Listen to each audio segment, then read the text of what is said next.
Assalamualaikum warahmatullahi wabarakatuh.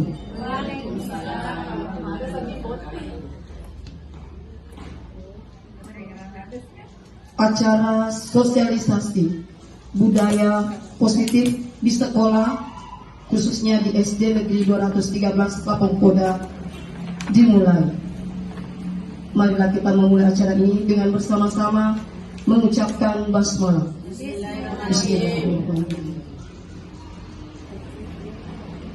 Segala puji dan syukur kita panjatkan kehadiran Allah Subhanahu wa Ta'ala atas segala nikmat yang diberikan kepada kita, sehingga pada hari ini kita dapat melaksanakan acara sosialisasi budaya positif di sekolah. Salawat serta salam kita curahkan kepada Nabiullah Muhammad sallallahu alaihi wasallam. Allahumma shalli sayyidina Muhammad wa ala ali sayyidina Muhammad. Nabi yang membawa kita ke alam terang benderang. Bapak Ibu yang kami hormati, mengawali acara ini, marilah kita dengarkan bersama sambutan Bapak Kepala Sekolah SD Negeri 213. Bismillahirrahmanirrahim. Assalamualaikum warahmatullahi wabarakatuh. Alhamdulillahirrahmanirrahim. Wabihi nasta'in ala umuri dunya waddin. Wassalatu wassalamu ala rasulillah. Allahumma shalli ala sayyidina. Bapak-bapak dan ibu-ibu rekan pembina SDN 213 Kapongpoda yang saya hormati, dengan memanjatkan puji syukur kehadirat Allah Subhanahu wa Ta'ala atas limpahan rahmat, kesehatan serta kekuatan yang diberikan kepada kita sekalian, sehingga kita hadir bersama-sama di tempat ini di sekolah kita sebagaimana biasa melaksanakan aktivitas kita, dan sekaligus saat ini kita akan melaksanakan sosialisasi tentang budaya positif di SD 213 Kapongpoda. Budaya positif ini yang berhubungan dengan kebiasaan-kebiasaan kita yang akan diterapkan oleh anak kita di sekolah dan akan direalisasikan di rumah masing-masing. Begitu pula kita panjatkan puji syukur kepada Allah Subhanahu wa Ta'ala. Begitu pula kita kirimkan salam kepada Muhammad SAW sebagai Nabi yang keseharian kita. Bapak-bapak dan ibu rekan pembina SDN 213 Kapongpoda yang saya hormati, baiklah, acara ini akan dipandu oleh Bapak Agus Tamrin SPD. Untuk itu kepada Bapak dengan hormat disilakan.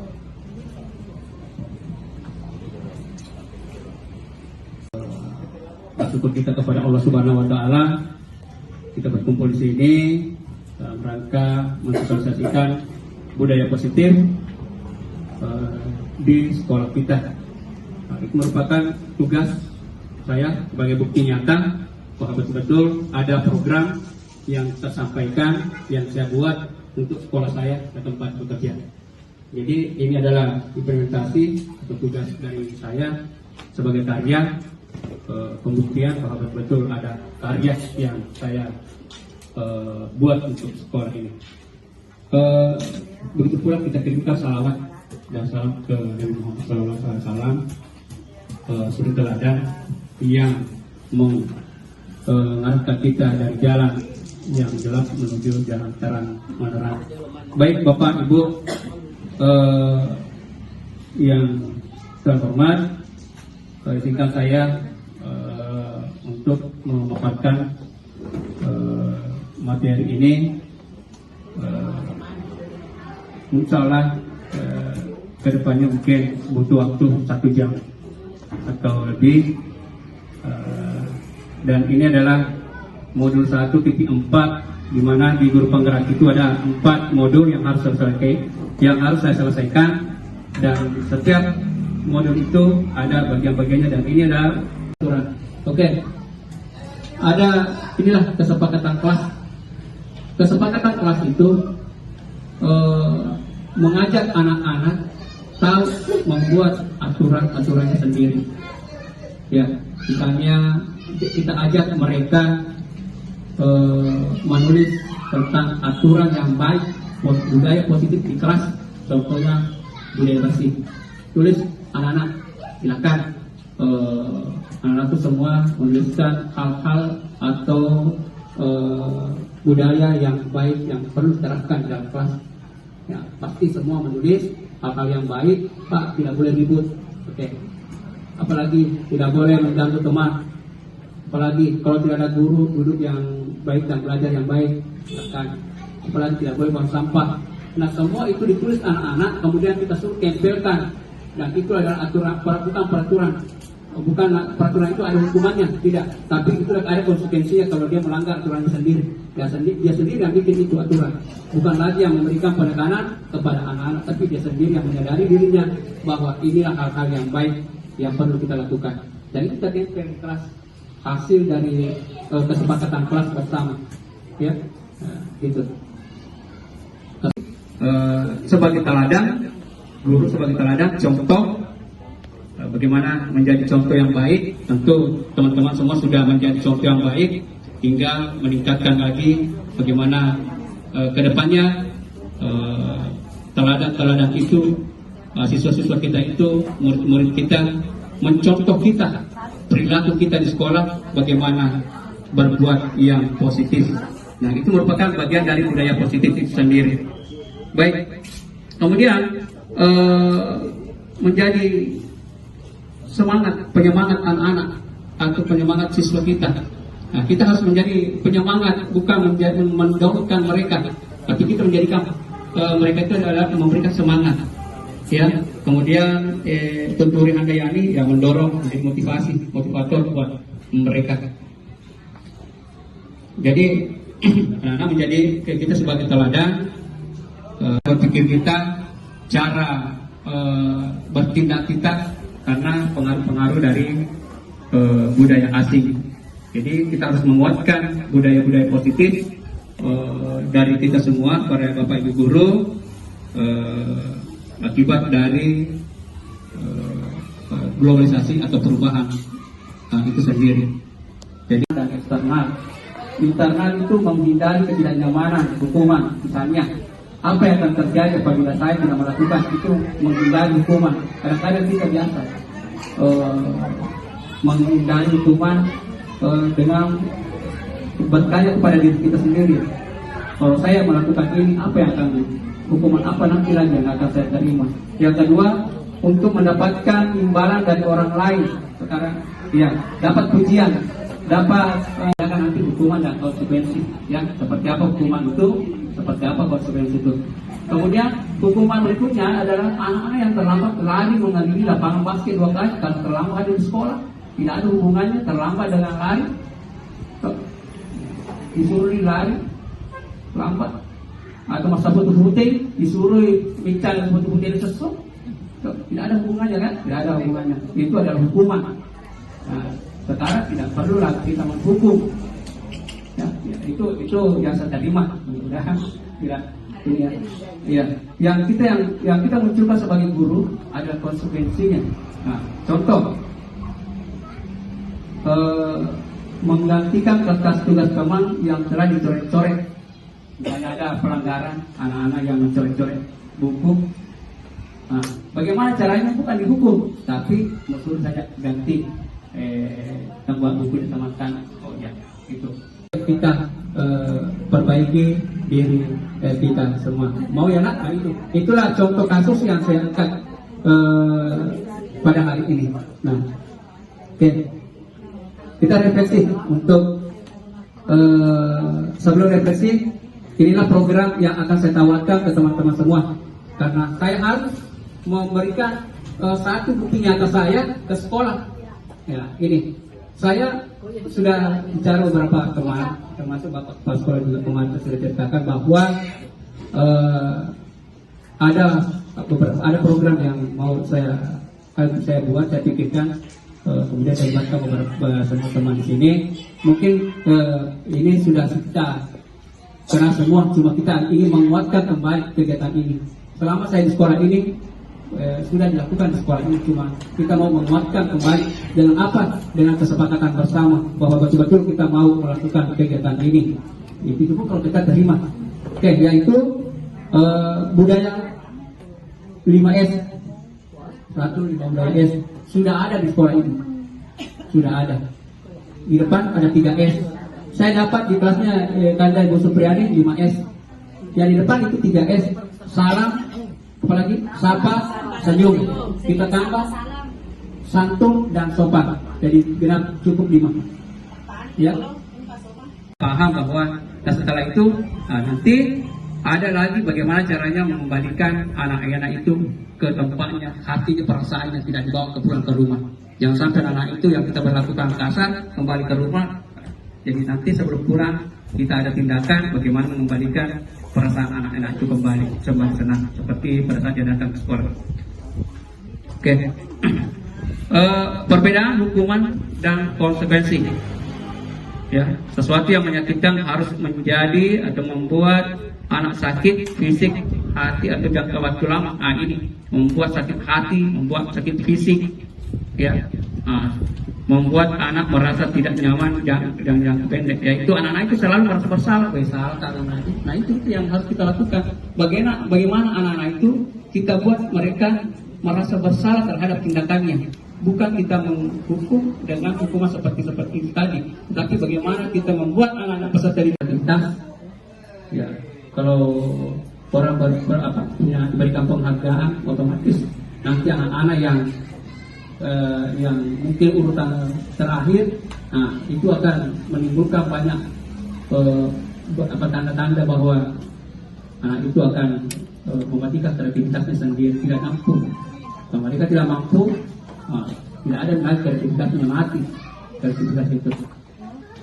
Oke, kemudian tentang hukuman dan konsekuensi. Ya, kalau hukuman itu orang berikan penghargaan. Kemudian hukuman berikutnya adalah anak yang terlambat lari menghadiri lapangan basket karena terlambat di sekolah. Tidak ada hubungannya terlambat dan lari.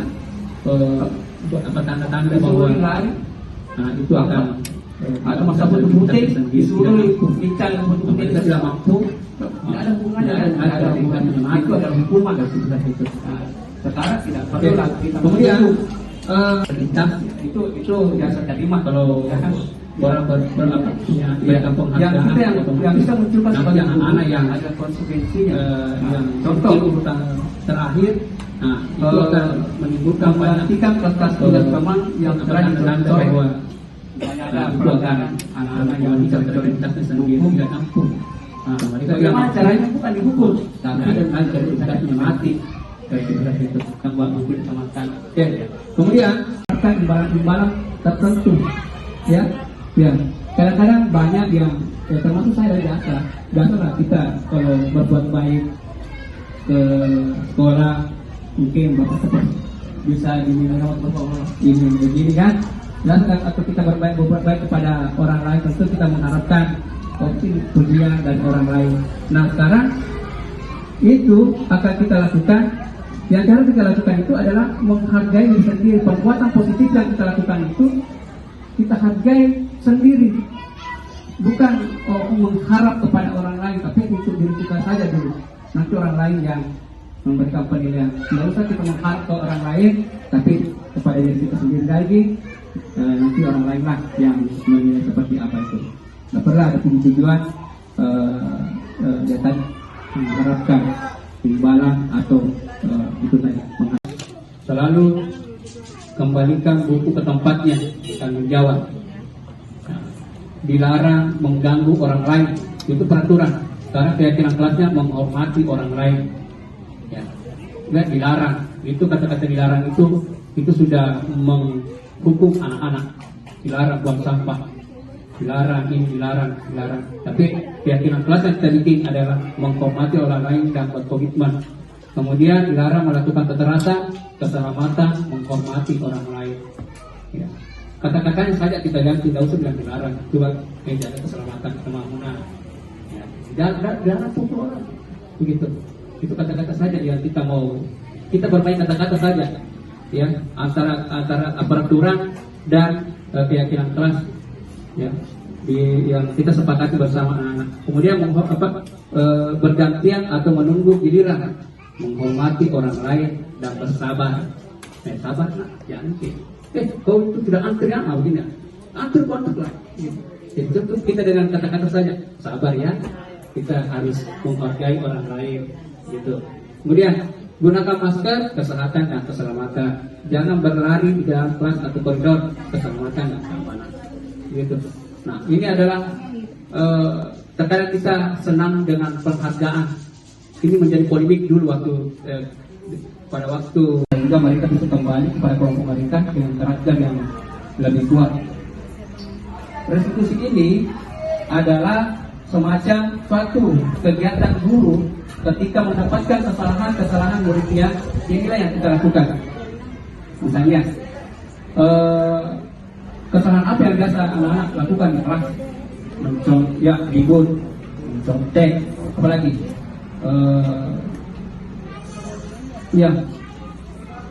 tidur di kelas. Biasanya adalah dapat tidur di kelas, mencontek. Nah, inilah restitusi yang bisa kita pakai untuk kesalahan pada anak itu bisa kita hal ini yang dimiliki oleh seorang guru untuk menyikapi hal-hal semacam itu, kesalahan-kesalahan seperti itu. Ya, restitusi juga merupakan proses kolaboratif yang mengajarkan murid untuk mencari solusi untuk masalah mereka dan membantu murid. Saya sudah coba di kelas, saya sudah bagaimana kelemahan dan kekurangannya. Kemudian restitusi menuntut untuk melihat ke dalam diri. 5. Mencari kebutuhan dasar yang mendasari tindakan. Kemudian restitusi diri adalah cari yang paling baik. 7. Fokus pada karakter bukan pada tindakan.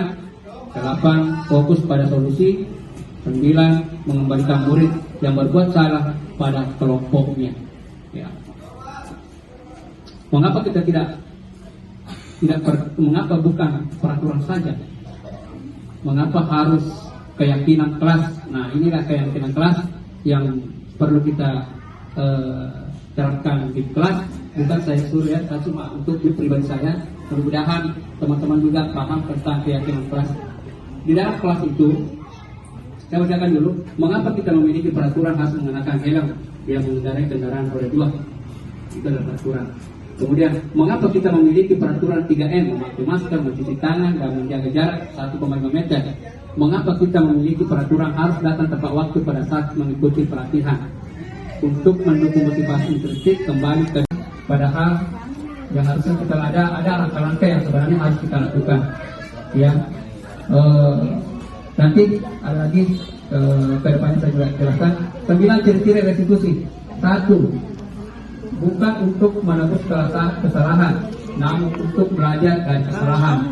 Nah, itu tadi, anak-anak itu tidak dihukum seperti itu, tapi diberikan pengarahan bagaimana mereka menyadari kesalahan itu. Ya, mereka harus menyadari kesalahan itu, bukan kita menghukumnya sehingga terlempar dari zona rasa nyamannya tinggal di kelas, tidak bisa bergabung dengan kelompoknya, dengan kelasnya. Nah, yang harus kita lakukan adalah bagaimana anak-anak itu bisa menyadari kesalahan itu. Ya. Nah, kedua, memperbaiki hubungan dengan siapa? Hubungan dengan teman. Misalnya menjatuhkan botolnya kemudian pecah. Nah, bagaimana kita bisa anak-anak yang menjatuhkan itu bisa kembali dengan baik? Ya, ada kata-katanya, ada tindakannya, nanti ada juga di sini. Ya, berikutnya memberikan tawaran bukan paksaan, tidak dipaksa untuk melakukan kesalahannya atau apa dan bagaimana. Kita memberikan tawaran itu ya nanti ada juga di belakang. Insyaallah semuanya akan kita tahu. Oke. Inilah kesepakatan kelas. Kesepakatan kelas itu mengajak anak-anak tahu membuat aturan-aturannya sendiri. Ya, misalnya kita ajak mereka menulis tentang aturan yang baik, budaya positif di kelas. Contohnya budaya bersih. Tulis anak-anak, silakan anak-anak itu semua menuliskan hal-hal atau budaya yang baik yang perlu diterapkan dalam kelas. Ya, pasti semua menulis hal-hal yang baik. Pak, tidak boleh ribut. Oke. Apalagi tidak boleh mengganggu teman. Apalagi kalau tidak ada guru duduk yang baik dan belajar yang baik. Apalagi tidak boleh buang sampah. Nah, semua itu ditulis anak-anak, kemudian kita suruh tempelkan. Dan itu adalah aturan, bukan peraturan. Bukan peraturan itu ada hukumannya, tidak. Tapi itu ada konsekuensinya kalau dia melanggar aturan sendiri. Dia sendiri yang bikin itu aturan. Bukan lagi yang memberikan penekanan kepada anak-anak, tapi dia sendiri yang menyadari dirinya bahwa inilah hal-hal yang baik yang perlu kita lakukan. Dan itu tadi kelas hasil dari kesepakatan kelas bersama, ya, gitu.